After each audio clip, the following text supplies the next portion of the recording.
সব ইচ্ছে কি আর পূরণ হয়? তাহলে হতাশা বলে কিছুই থাকতো না। হ্যালো সবাইকে, গুড মর্নিং। আমি ঝুমা। আমার নতুন একটা ভিডিওতে তোমাদের সকলকে অনেক স্বাগত রইল। ভিডিওটা অনেকদিন আগেকার, তো অনেকদিন পর পোস্ট করছি। যাই হোক, আমি আজকের দিনটাই ছিলাম দিদার বাড়িতে।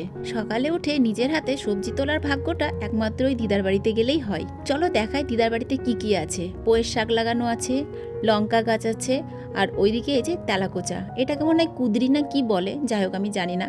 তো লঙ্কাগুলো এত সুন্দর লাগছিল দেখতে, দেখো এক একটা এক এক কালারের, কোনোটা কালো, কোনোটা লাল, কোনোটা আবার সবুজ হয়ে আছে।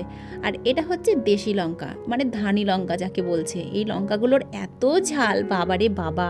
তো আমি কিন্তু লঙ্কা তুলিনি, একটা ওই তেলাকুচা তুলেছিলাম। আর এই দিকে গাছে দেখো বেগুন ধরেছে, বেগুনটা বেশ কচি।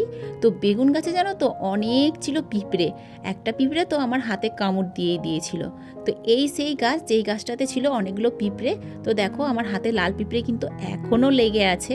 তো বেগুন, লঙ্কা, পুঁইয়ের শাক সব কিছুই দেখালাম। আর ওইদিকে তো ছিল পেয়ারা, পেয়ারা গাছ থেকে পেয়ারা পারিনি, কারণ পেয়ারাগুলো কাঁচা ছিল। তারপর একটু ঘুরে ফিরে চলে এলাম ঘরে, যে ঘরে আমি গিয়ে ঘুমাই।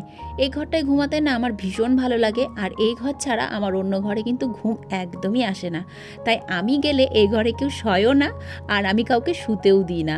এই ঘরে গেলে কিন্তু আমি এই বিছানাতেই শুই। তো সকালবেলায় উঠে এই যে বিছানাটাও ঝেড়ে নিলাম সুন্দর করে। আর আমার ছেলে বাড়িতে যদিও বা তাড়াতাড়ি না ঘুম থেকে উঠে, ওখানে গেলে কিন্তু খেলার নেশায় খুব সকাল সকাল ঘুম থেকে উঠে পড়ে।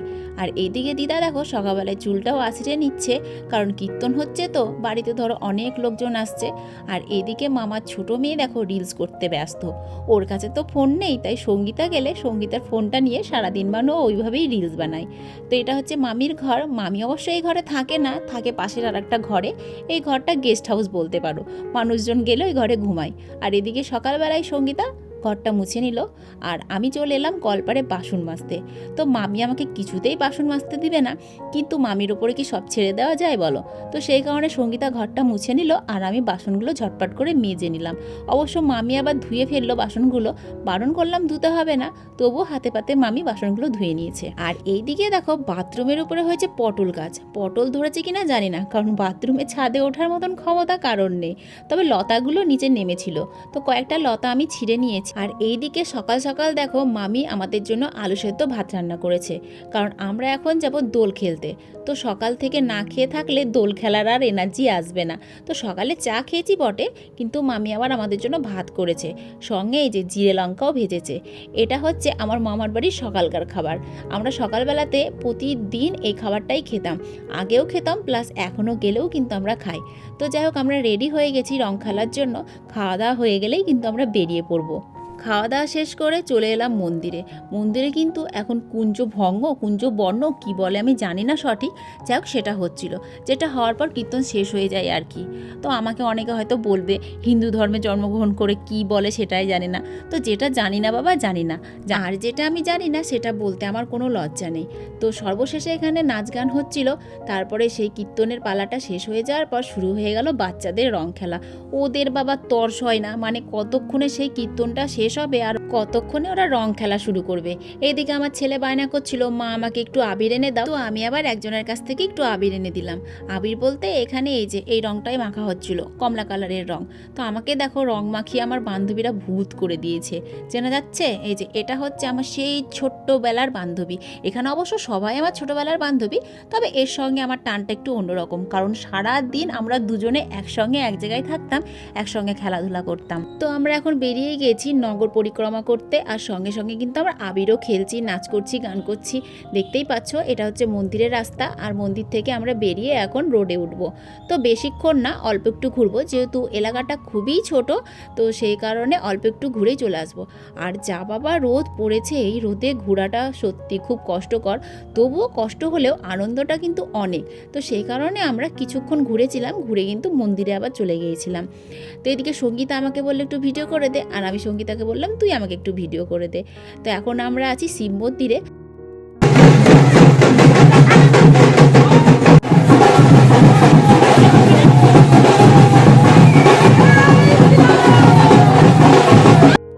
আমি মামার বাড়িতে গেলে যতটা আনন্দ করি বন্ধু বান্ধবীদের সঙ্গে বা পাড়ার লোকেদের সঙ্গে, এতটা আনন্দ কিন্তু আমি এখানে করতে পারি না।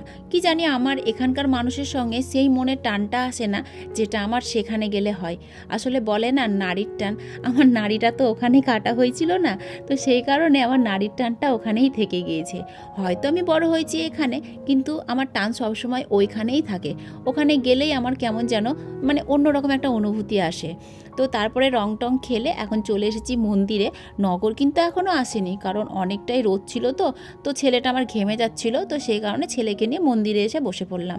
তো এখানে আমার বন্ধুর বউ ছিল, আমি ছিলাম, সঙ্গীতা ছিল, আরও বন্ধু বান্ধবী অনেকেই ছিল, সবাই মিলে বসে বসে গল্প করছিলাম। তারপরে এই যে একটা ছাগল, কার ছাগল বাবা জানি না, আসলে মন্দিরের মধ্যে চড়তে আসে, তো ওরা তো আর জানে না যে মন্দিরের মধ্যে কি হচ্ছে, বেচারা ঢুকে পড়েছে, আর বেরোতে পারছে না। আসলে মন্দিরের মধ্যে ঘাস টাস খেতে আসে। তো সঙ্গীতাকে আমি বললাম ওকে একটু রাস্তা দেখিয়ে দে, বেচারা রাস্তা চিনতে পারছে না বা বুঝতে পারছে না যে কোনটা দিয়ে যাবে, ও এসে হতবাক হয়ে গেছে। তারপর সঙ্গীতা ওকে ঠেলতে ঠেলতে নিয়ে গিয়ে গেটের কাছে দিয়ে এলো। তারপরে আমরা কিন্তু অনেক অনেক আনন্দ করেছি, অনেক নাচ করেছি, গান করেছি।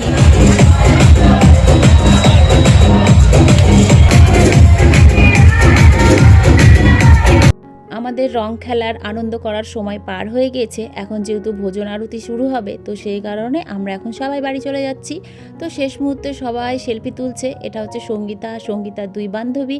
তারপরে মন্দির থেকে সবাই যখন বেরিয়ে গেল, মন্দিরে কিন্তু কাজ শুরু হয়ে গেল, মানে পরিষ্কার করা।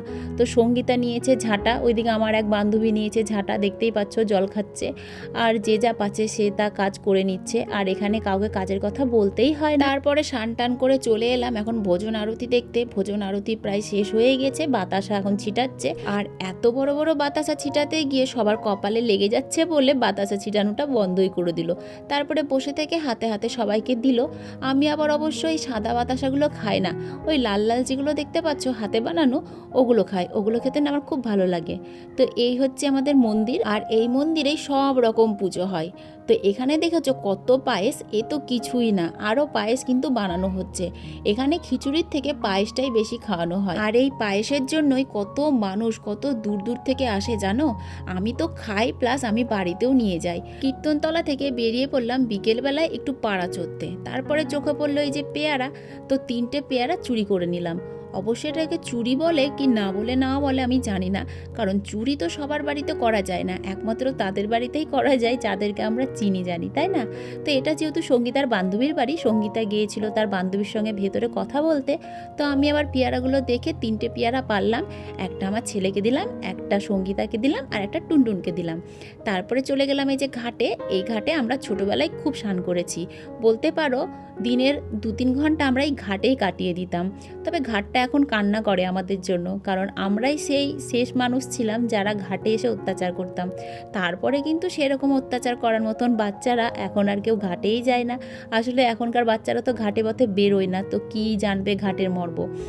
তো ঘাটটা দেখে খুব কষ্ট হয় যে আমরা এই ঘাটে একটা সময় কত সময় কাটিয়েছি। তারপর চলে গেলাম ফিল্ডে। মামার বাড়ি যাবার ফিল্ডে যাব না তাই কখনো হয়? তো যার পথে জল তেষ্টা পেয়েছিল, তো একটা মামার বাড়িতে ঢুকে আমরা সবাই মিলে জল খেয়ে নিলাম। তো এইদিকে দেখো মাঠে ফুটবল খেলা হচ্ছে, রাখালরা গরু চড়িয়ে সবাই নিজের নিজের বাড়িতে যাচ্ছে যেহেতু সন্ধ্যা নেমে এসেছে। তারপর ফিল্ড থেকে চলে এলাম আবার মন্দিরে। এখন মন্দিরে খিচুড়ি খাওয়া হচ্ছে, তো সঙ্গীতা বলল চ আমরা গিয়ে খিচুড়িটা খেয়ে নিই, খেয়ে বাড়িতে গিয়ে বসবো। তো দেখো কত মানুষ খেতে বসেছে, এ তো কি, এরপরে আরও আসবে। তো যাই হোক আমাদের খাওয়া দাওয়া হয়ে গেছে, আমরা এখন মন্দিরে বসে আছি। রাত্রির প্রায় 10টা বেজে গিয়েছে, এখন বাড়িতে যাব। তো প্রচণ্ড গরম লাগছে, আর তারপরে খেয়েছি খিচুড়ি। তো যাই হোক খিচুড়ি খেয়ে আমরা বাড়ি চলে গেলাম। তো আজকের ভিডিও এখানেই শেষ করলাম। এই ছিল আমার মামার বাড়ির ট্যুর। তো টাটা সকলকে।